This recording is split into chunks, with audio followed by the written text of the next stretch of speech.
Hello, everyone. Thank you so much for joining us today, and welcome to our 360 photography webinar. My name is Dana Warren, and I am the Client Success / Product Marketing Manager here at Yulio, as well as host of today's webinar. If you have any questions, please do not hesitate to reach out. You can type them in the question box as we go, and I will definitely get to as many as we can at the end, or even after this webinar. We are definitely here to support you. We are recording this webinar and sending it out after if you ever want a refresher or if somebody on your team was not able to attend. So let's just jump right in. So here's what we will be covering today over the next 40 minutes or so. We will take a look at why 360 photography, what are the benefits, and we will go through a couple case studies. We'll talk about tips for planning your 360 shoot and then also tips for actually taking the photos. We'll discuss post-processing options for your photos now that your files are in a different format than you're maybe used to. We'll talk about different types of 360 cameras, high end and low end, and the pros and cons of each. And then lastly, we will go through tips on hiring your own Google verified photographer to start creating your own online gallery or portfolio. Okay, so first case study we're going to take a look at is for a sales office for a 24-story condominium development in Seattle's First Hill neighborhood. So this is the sales office for Luma. That was the name of the building. When it opened, it stood out from similar spaces around town. So instead of a full-sized model of one of the units, this smaller sales center contained a kitchenette, a bathroom mock-up, and a sitting area with only a VR headset.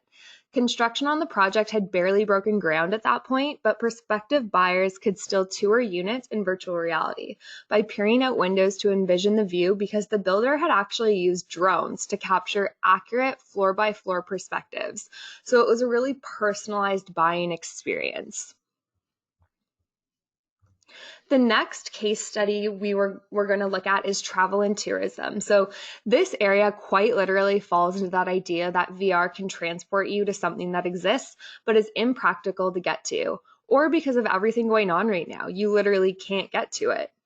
I think travel and tourism is one of the best fits for VR. There's the idea that people who have mobility issues or even just budget limitations can experience anything in the world, which is exciting. But realistically for business, I see this increasing travel to less well-known destinations as they have the opportunity to sell themselves before travelers have to commit to going somewhere they may see as a risk. For hotels, cruises, cottage rentals, and all accommodations, there's the ability to explore room sizes and upgrades, as well as common areas before booking. Upsells should be easier when people can experience the different options rather than just read about them. Thomas Cook, one of the largest travel agents in the world, collaborated with Samsung Gear VR to place VR experiences in their locations. They offered realistic presentations of their key travel destinations and saw a significant increase in their booking rates. The project brought in nearly 12,000 euros and a 40% return on investment within the first 3 months. There are a lot of other examples. Carnival Cruises sells cabins at travel trade shows, and Tourism British Columbia created a VR experience called Wild Within. In that, viewers could travel through a rainforest using their choice of 2 paths, the coastline or up a mountain. So some really creative experiences there that these companies are creating. And a lot of companies can consider adding a VR hotel or resort tour, and a virtual reality visit to a nearby coastal restaurant to seal the deal for a vacation booking or a vacation home purchase. And I mean, let's just think of the time that we're in right now with everything going on. 360 photography and virtual tours are becoming very, very popular while a lot of us are at home and unable to travel because it allows us to travel to a space that we physically cannot or maybe don't want to go to right now, but are dreaming of experiencing. The next one is events. So a lot of events currently right now, because of everything going on, are actually turning into kind of virtual events. But in the past and hopefully in the future again, events are also a really great example. We have shot multiple $1 million showrooms for clients at events and then uploaded the photos to be viewed in Yulio. So the idea here was that they could share the experience if you couldn't make it to the show by taking 360 photography of the spaces. So the showrooms can still be experienced by anyone worldwide if they couldn't make it to the event, or even now that the showrooms are kind of long gone. The experience from previous years can still be shared and experienced today as if you were there by viewing it in virtual reality.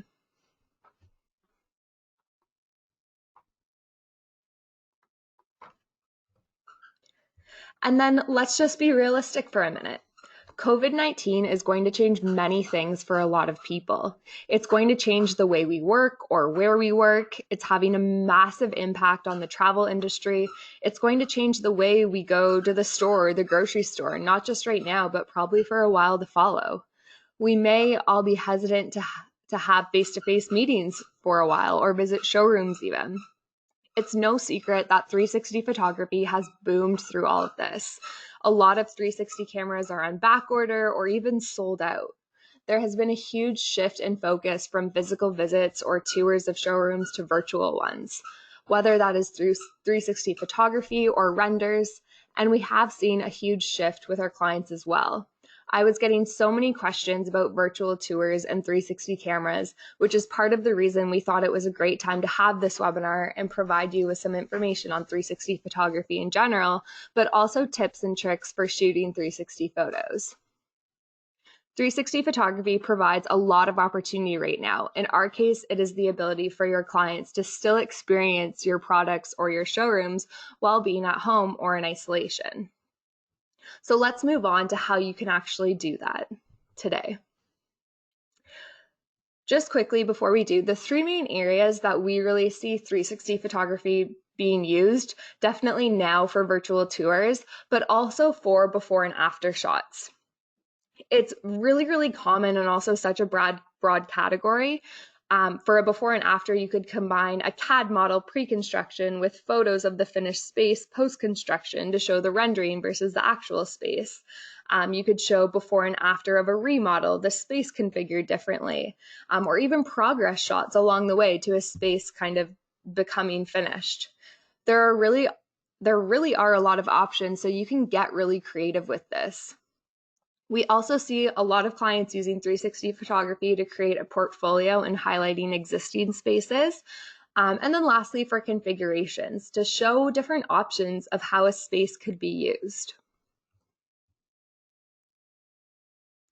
Okay, so now let's get into the tips and tricks. So these tips and tricks here, the first thing we're going to go over is before you get to your shoot, what you need to do before you get there. So tips and tricks for planning your 360 photography shoot.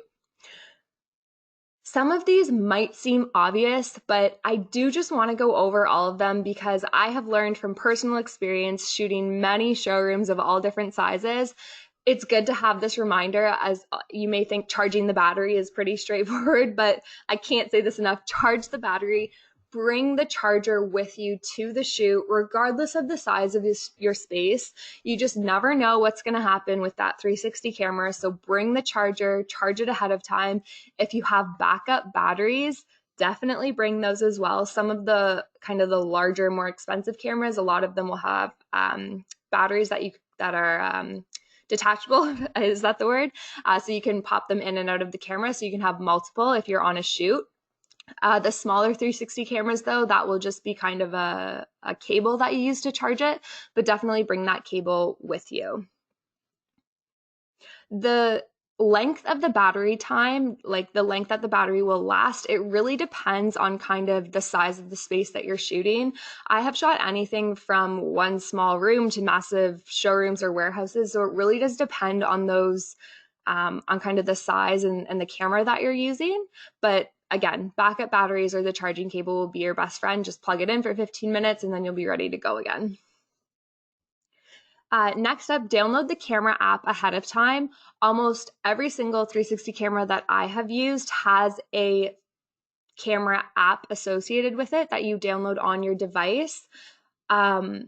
the camera is actually controlled from that app on your phone. So do just make sure you download the appropriate app for your camera. All of the instructions will be included with your camera. The setup is incredibly easy for most of them. So this leads me to make sure that your phone is charged as well. If you want to use the camera app on your phone, you need to make sure your phone is fully charged so it will work for your shoot as well. The app is very, very convenient because it allows you to have a preview of what your shot is going to look like, as well as actually take the photo from your phone. So this allows you to kind of hide out of view behind a column or in a different room while you're taking the photo, unless you want to be in the photo. This is kind of a new concept for a lot of people because now you're shooting for 360. You're not just shooting what's right in front of you. So you do want to kind of hide out of the shot to get that professional effect. Unless you want to stand there and kind of wave, you can definitely do that as well. But I think most people will prefer to kind of hide behind something. So that's when the camera app is going to be very, very handy because you can take the photo right from your phone. And then just make sure you set up your camera before you go into your shoot. So most of the time what you have to do is just pair it with your phone. And a lot of the time it's done through your camera Wi-Fi or Bluetooth. So just make sure you figure out how to pair your camera with your phone before you head out to your shoot. And then check your settings, play around with your camera before you head into your shoot. One important setting to kind of be aware of is there might be an auto stitch setting on your camera. A lot of the time this will be on by default, but just double check and do some test shots around your house or around your own space before you head out to actually do your shoot, just so you're really familiar with how the camera works, what the photos look like. You can upload them to Yulio really easily to get a sense of what they're going to look like in virtual reality as well. So just play around with the camera for an hour or so before you head out to your shoot, just so you know the ins and outs of your camera. Okay, next tips are for taking your photos. So camera placement, pre-plan this. A lot of people will just think, great, I have my camera, I'm ready to go to the showroom and take my photos now. Think about your camera placement as much as you can before you head into your shoot, just so, I mean, it speeds up time, it helps you be organized, and you know exactly where you're shooting next. And then you're happy with your shots afterward as well. And there's no surprises kind of when you go to upload to Yulio. A lot of the times I try to get a floor plan from the client before I actually head out to shoot the space. Then I can actually kind of mark on the floor plan where I want my photos to be. Again, you need to think 360 now. It's kind of a new concept for a lot of people because you can look up, down, left, right. So think where you want to place your camera. You don't want to be too close to furniture. You don't want to be kind of in the corner or looking at a wall for most of your shoot. So again, this is where kind of pre-planning and testing out some shots will come in really, really handy. You can get really creative with it, like pop your 360 camera right on top of a table or right beside a chair so it kind of looks like you're sitting down, and then lower your camera height. Generally, when I'm taking photos and I have the camera on a tripod or a monopod, I know my height, so I kind of line up the camera lenses accordingly. Generally, for virtual reality, we recommend that you set your camera height for renders or for 360 photos to 5'6", just because that's the average height between a man and a woman in North America. So for example, I'm 5'8", so I'm just going to lower that camera a little bit lower than kind of my eye level. And that will give me kind of that 5'6". So just kind of base it off of your own height. That's generally what I do. Hide out of view. I did mention this already, but a lot of the time you can just hide behind a column and you'll be out of view, or just duck into kind of a room right beside if there is one. You can hide under a desk, just make sure you can't see it, and you have that preview on your app, so you'll be able to see yourself or not see yourself in the preview window before you do take the photo.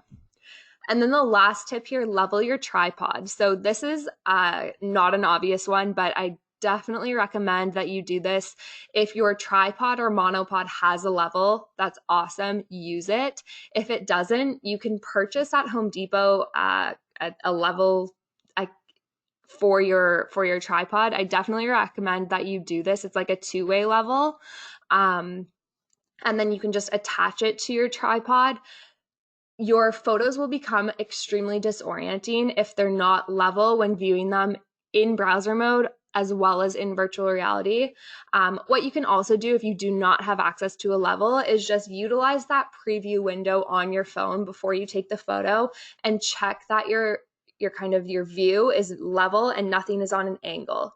So just line it up with kind of the horizontal ceiling and floor lines in your photo. Just make sure everything is nice and level. So it's not disorienting in your photos.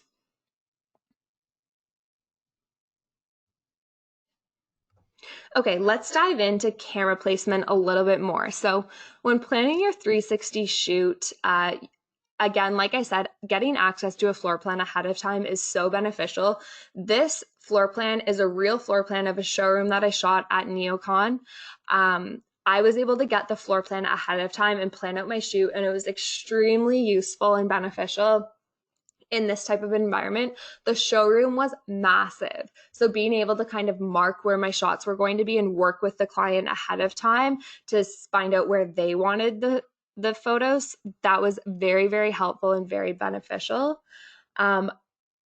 And again, I worked with the team to determine the camera placement for each section of the showroom. So there were no surprises and everybody was happy with the end result.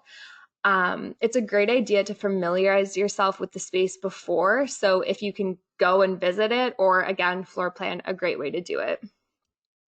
This just meant that when it came to the shoot, I knew where I was starting. I knew where the next shot would be, and this really sped things up and ensured the client knew what they were getting. You'll also notice in terms of camera placements that all of the shots are kind of moved away from the corners and out into like kind of the center of the furniture in each area that I could. If you place the camera right here, for example, I don't know if you can see my mouse, I'm just looking kind of up and right a little bit of this number 12 right here. If you were to place it somewhere like this, over half of your shot would just be looking at kind of a nothing wall. So that's why I decided to move it out more into the center of the furniture there, the center of the space. Same with over here, it's in between two different furniture configurations. It's not right against the wall there. So just think about moving it away from a wall a little bit, out of a corner if you can. Sometimes this absolutely can't be avoided, especially if you're shooting a really small space or an office, for example. So in that case, it's totally fine. Don't worry about it too much because you can't really get around it in kind of a scenario like that. But just remember, you are viewing 360, so your clients can look all around where the camera is going to be placed. It's okay to get close to furniture. And like I said, sometimes you can do some really creative things like lower the camera lens on the tripod to make sure the view is from a seated position.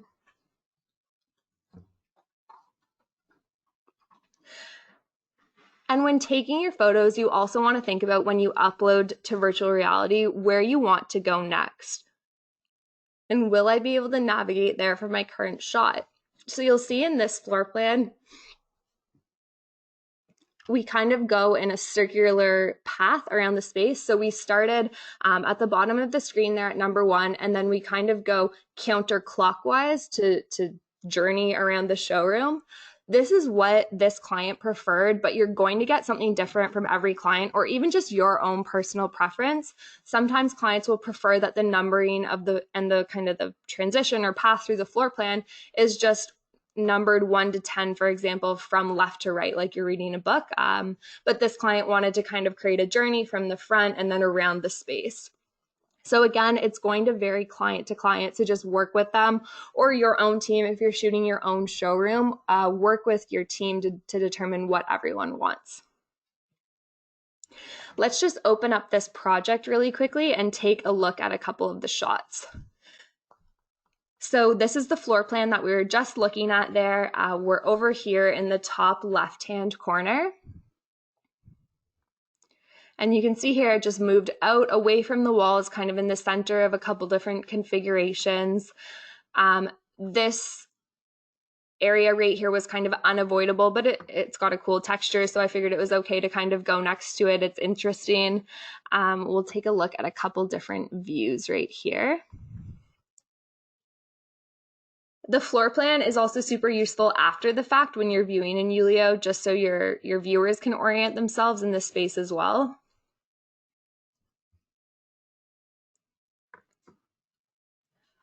Also, one thing to think about when you are shooting your showroom is where you want to be able to go. So you always want to make sure you can kind of get back to where you came from, and you have access to all areas of the space. So for example, if I was to shoot this corner over here and then not take any photos in the middle here and take this corner over here, it would be pretty confusing to your viewers how you got from number 18, for example, to number 5. So I really created a path throughout the whole showroom so you're able to get to every kind of space in it. But again, my biggest piece of advice here is to work with your client and figure out what they want and what their preference is for moving throughout the space.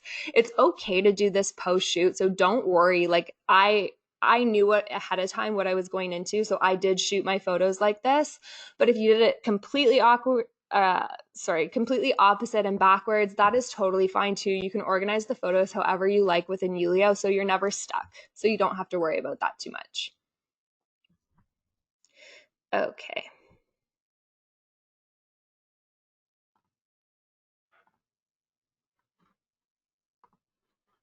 Oh, let's just jump back there. Okay, so now let's talk about post-shoot. So you do not have to edit your photos post-shoot, but if you would like to, I just want to touch on this pretty quickly. Most cameras will take photos that are good enough to be uploaded to Yulio. However, if you do want to make small edits, you definitely can. In terms of editing your 360 photos post-shoot, it's a little bit more difficult because of the file format. So this is what your 360 photo file format looks like. So it's not just kind of one image like you're used to. There is kind of a left eye and a right eye. So what you edit on the top, you have to edit the exact same on the bottom, or else it will skew your photos when you go to upload and view in virtual reality. Also be careful if you're editing kind of along the edges right here. So for example, if you wanted to bring kind of the brightness or exposure down on this light here, whatever you edit right here along this right edge, you have to do the exact same along this left edge, or else you'll get kind of a weird line in your photos. So just make sure whatever you do along this edge, you do along the other edge as well. Same with kind of right here along the line that that combines the two photos. Whatever you do along there, you have to do the same on the other. So it is possible absolutely to edit this type of file format, but it'll just take a little bit of adjustment to what you're used to. Once you do it a couple times, though, you really get the hang of it. And it does become natural pretty quickly, especially when you're editing 30 plus photos, for example. Okay, so since the images are mirrored, you can't really manipulate elements within the scene. However, you can adjust like lighting, sharpness, color, exposure, everything like that. They are still photos after all, so try to think of it like that. Here are just a couple examples of photos that I did do some post-processing for before uploading them to Yulio. I edited my photos in Photoshop, but you can use any software that you have access to. It does not have to be Photoshop. So the first one here on the left-hand side, right now we're looking at the before shot. I added a couple filters to adjust the sharpness and colors, and then I just adjusted the brightness and contrast in some of the overexposed area. So again, we're looking at the before right now. Now I'm going to switch to the after. So we have before, after, before, after. So you can see there just kind of how I played around with the colors, the sharpness, the overexposure, especially around the windows there. I also warmed up the image a little bit. You can see in the initial shot, it's kind of quite cool, and it kind of blue. I definitely warmed it up and kind of made the colors more accurate to what they were in real life than what kind of the camera processed them to be. But again, you don't have to edit. The difference isn't huge. It's just kind of my personal preference, and these were being used at a fairly large event in Toronto, so we wanted them to look really great. The second one on the right-hand side here, I just again adjusted the sharpness with filters and then the brightness in the overexposed area over the stage. And then I also decreased the saturation as the photo did come out quite saturated. So we're looking at the before right now. and now here's the after. So you can just kind of see the difference there, especially at the stage that area had the biggest impact. I found that it was quite overexposed, so I just brought that down a little bit. But again, editing is not required. I just wanted to share a couple tips in case you were interested in post-processing your photos. You do not have to do this by any means. It's just I know there are definitely a couple of you on here that would want to.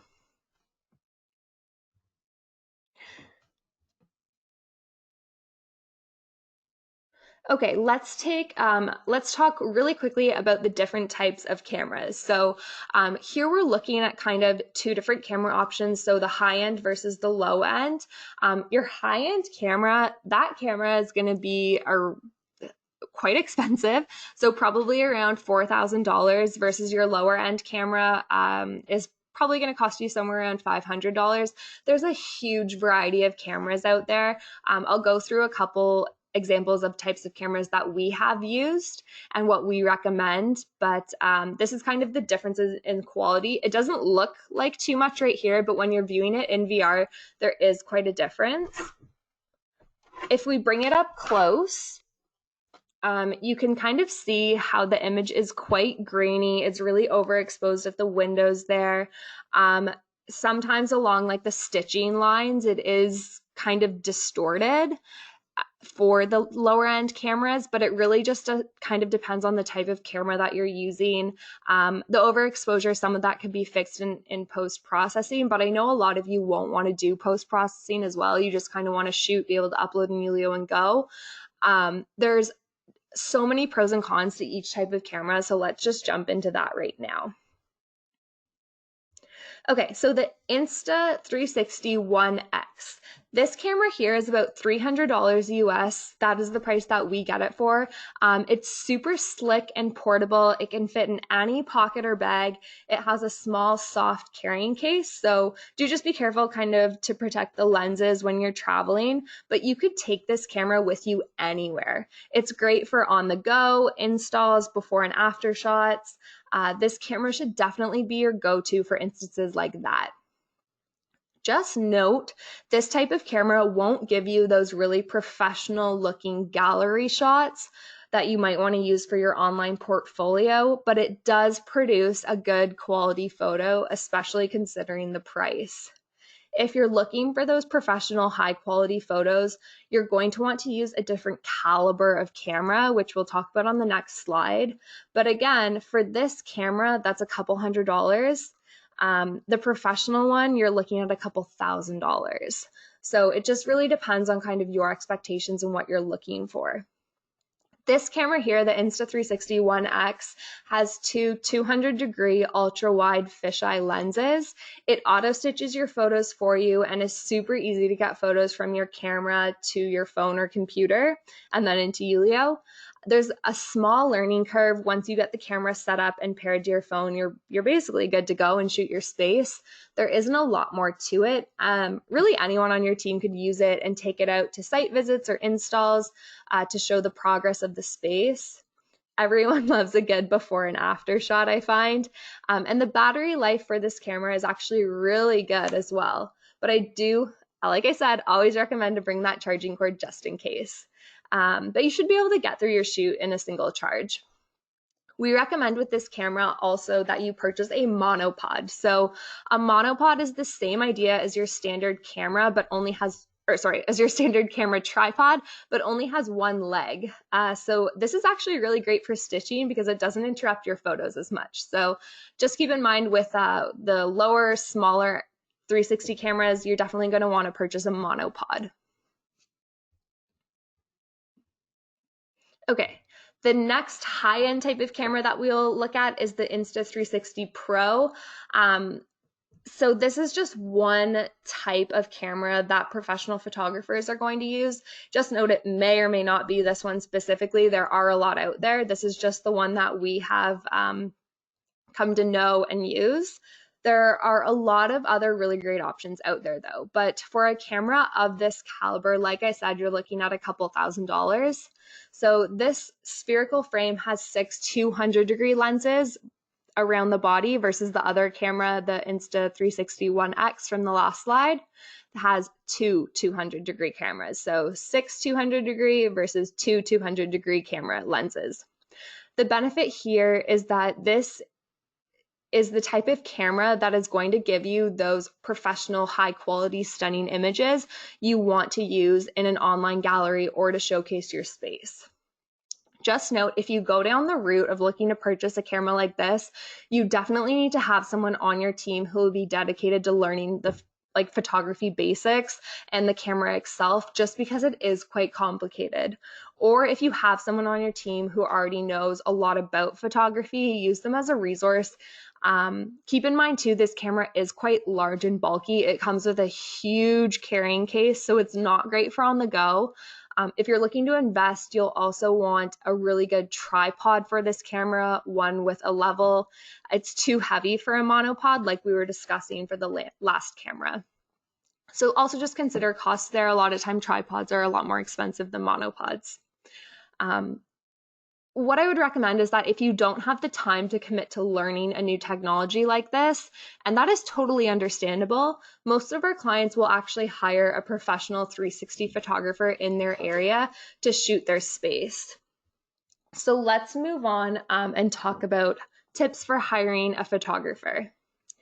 So here's just a couple things that we recommend that you look for and kind of at a minimum. Google verified 360 photographers are a great option for professional looking photos. These are going to provide you with that professional effect that your Insta360 One X maybe can't necessarily provide. Definitely make sure your photographer shoots stereoscopic, not monoscopic. Stereoscopic is going to give your photos depth and look really amazing and realistic in virtual reality. We also just recommend when you're hiring a photographer to define your project. Be very clear about your project and expectations, how many shots you want, if post-processing is required, just details like that. You want to make sure you're on the same page so there's no surprises after. We also recommend that you ask for samples and really just explore your options before you decide on one. You don't need to go with the first photographer that you find. Really take the time to talk to a couple different ones and see which is the best fit. And then pricing. Make sure to ask upfront and ensure it's in your budget. You'll also want to talk to your photographer about the number of shots required for your space. We definitely recommend you get that out on the table right at the beginning before you get into contracts and all that, just so you're both on the same page in terms of pricing for the number of shots that you're looking for around your showroom. So that is pretty much it, everyone. I know we covered a lot on 360 photography. I will stick around here if anybody has any questions at all. I'm here to answer them. If you think of anything after the fact and you want to follow up, you can definitely do so with myself, or you can reach us all the time at support@yulio.com. Like I said, we will be sending an email with the webinar recording, so you can always respond to me there. That will come to me personally. But otherwise, yeah, I will stick around here. If you do have to leave now, thank you so much for joining. But I am here for a couple minutes if anybody has any questions.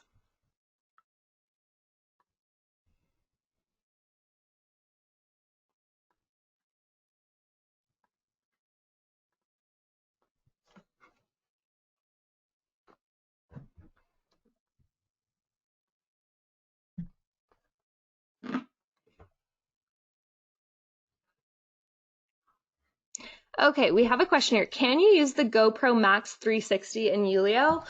To be honest with you, I have not used that camera before, but I know that we're compatible with many different types of 360 cameras. What you can do is check out the file requirements on our website. We are compatible. I mean, as long as the photo matches our file requirements, it can be uploaded to Yulio. So just check that out ahead of time. But I want to go ahead and say yes. Let's just make sure we look into that before you go ahead and purchase it. If you already have it, just try uploading the photo to Yulio. But yeah, just take a look into the file requirements first. You can find that on our knowledge base under the resources section. Just search file requirements and they will come up there for you. Or if you want to follow up with me after, again, just respond to that email. Or my email is just dwarren@yulio.com.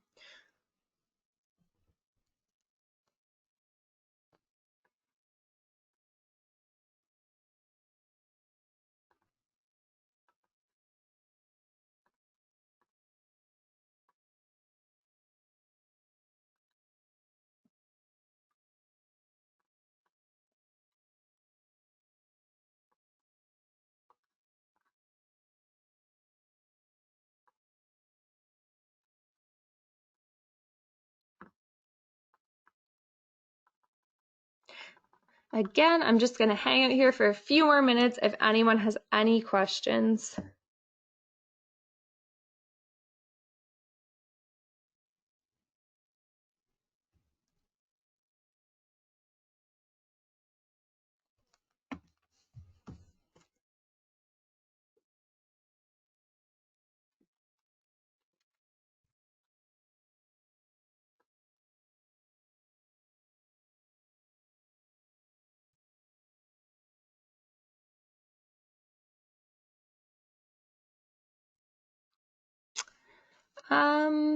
Okay, we have a question here is, how do you handle the center bottom of the image?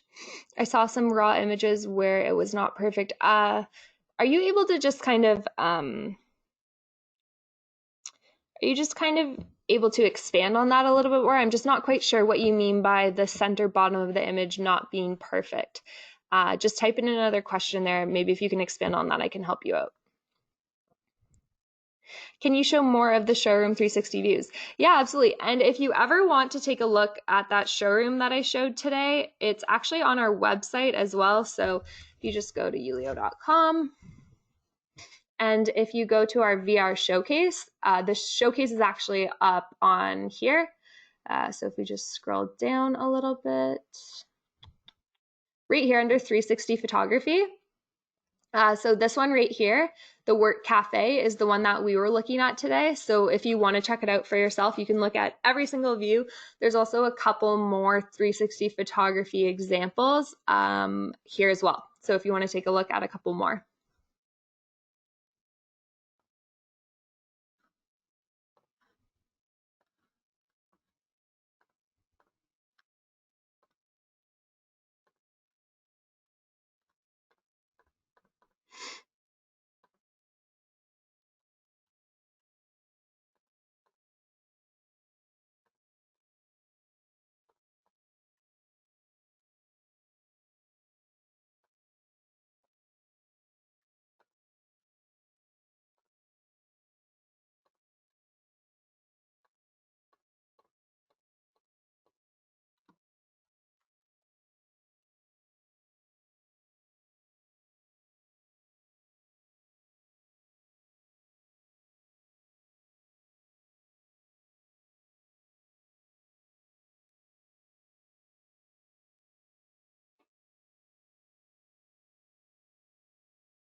Oh, okay.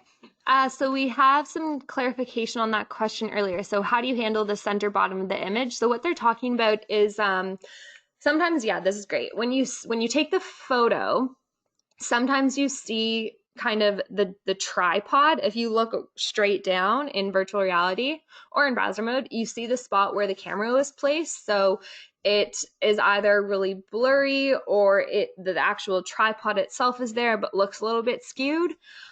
So what I did was I edited this out in Photoshop. It is quite time consuming. I'm not going to lie. A lot of the time, what clients will do though is there's a lot of softwares out there. I haven't used one in a while, so if you want to follow up with me, I can try to help you find one. But there's a lot of softwares out there that will either take the tripod away for you, and just kind of blend the ground so nothing looks skewed or distorted. Or there's also apps and softwares out there that will actually pop your logo over top of that. You can also do that in Photoshop. But that would be kind of my biggest recommendation is if you want to spend the time to edit it out yourself in Photoshop, you can, or place your logo over it. That will be a little bit faster, or look out for one of those apps or softwares because there are a lot. And there's new ones coming out all the time as 360 photography is getting more popular.